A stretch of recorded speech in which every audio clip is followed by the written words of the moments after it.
अस्सलामु अलैकुम वरहमतुल्लाहि वबरकातुहू। आप देख रहे हैं चैनल फैज़ान अलाउद्दीन। हम फिर हाज़िर हैं आपकी खिदमत में एक नई अपडेट के साथ।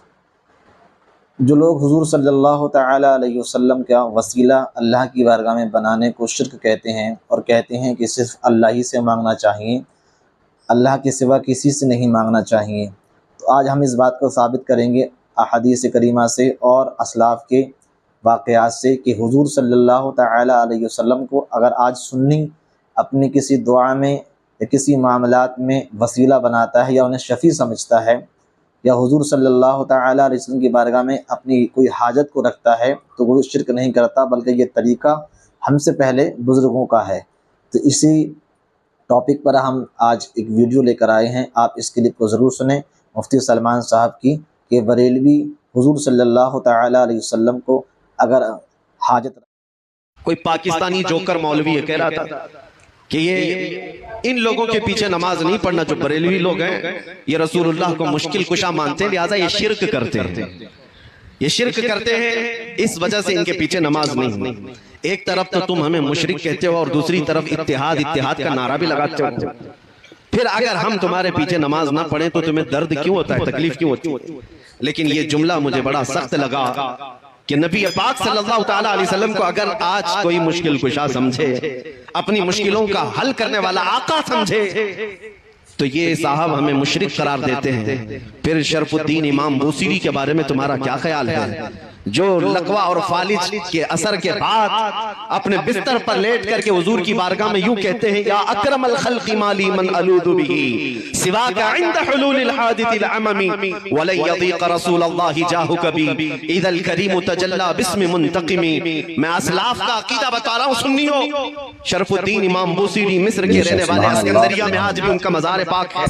आज से तकरीबन 7 सदियों पहले की एक बुजुर्ग शख्सियत का जिक्र है। उनके जिस्म पर जब फालिज का असर हो गया, पैरालाइज, जानते हैं फालिज का असर जब हो जाए तो इंसान चलने फिरने से भी आजिज हो जाए, उठ फिर नहीं सकता। इलाज बहुत कराया हकीमों से, शिफाया भी नहीं मिली। फिर आखिर में शरफुद्दीन बूसीरी ने कसीदा लिखना शुरू किया, मौला या सल्ली व सल्लिम दाइमन अबदा। ये कसीदा आज पूरी दुनिया में मशहूर है। इसके 2 शेर आज भी हुजूर की जालियों के दरवाजे पर भी लिखे हुए मौजूद हैं। हुवल हबीबुल लज़ी तुरजा शफाअतुहु लिकुल्ली हौलिन मिनल अहवाली मुक्तहिमी। 170 अशार लिखे रोते रोते, और उसके बाद जब नींद लग गई, आंखें बंद हुई, तो रात अजीम रात थी कि सरवरे कायनात ख्वाब में तशरीफ लाते हैं। ताजदारे मदीना सल्लल्लाहु तआला अलैहि वसल्लम तशरीफ लाते हैं और पूछते हैं, शरफुद्दीन तुझे क्या हुआ? रोते हुए ख्वाब में अर्ज किया कि आका मुझे फालिज का असर हुआ, अब चलने फिरने से आजिज हो गया हूँ, बिस्तर पर रहता हूँ और लोगों ने भी साथ छोड़ दिया है। नबी करीम सल्लल्लाहु तआला अलैहि वसल्लम ने इरशाद फरमाया, शरफुद्दीन बूसीरी तूने जो कसीदा हमारी शान में लिखा वो हमें भी तो सुनाओ।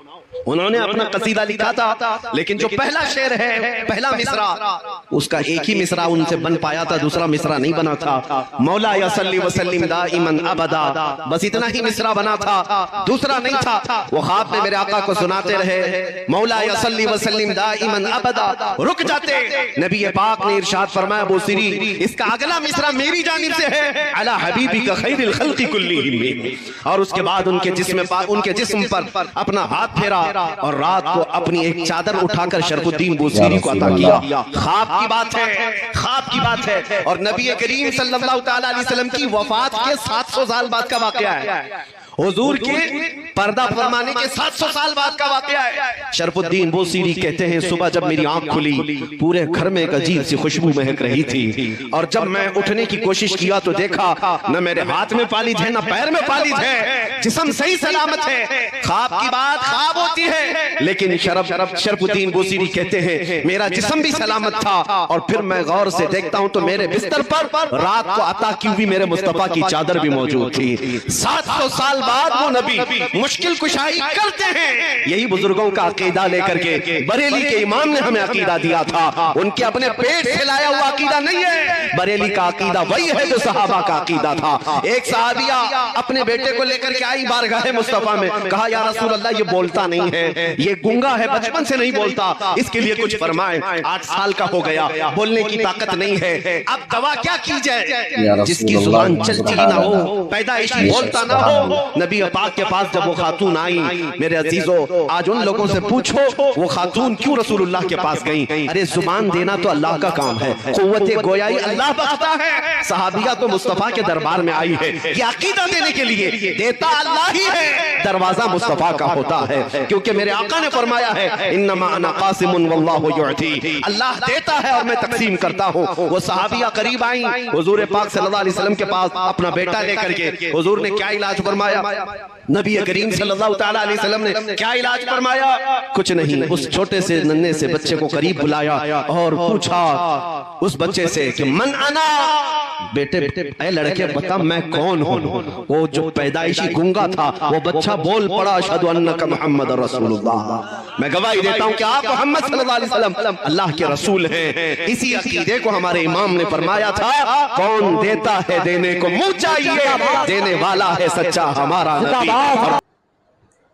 तो हज़रात गिरामी आपने ये क्लिप सुनी तो पता चला हमें कि सहाबिया ने और सहाबा ने हुजूर सल्लल्लाहु तआला अलैहि वसल्लम की बारगाह में अपनी अपनी हाजतें पेश की और हुजूर सल्लल्लाहु तआला अलैहि वसल्लम ने उनकी हाजत रवाई भी फरमाई।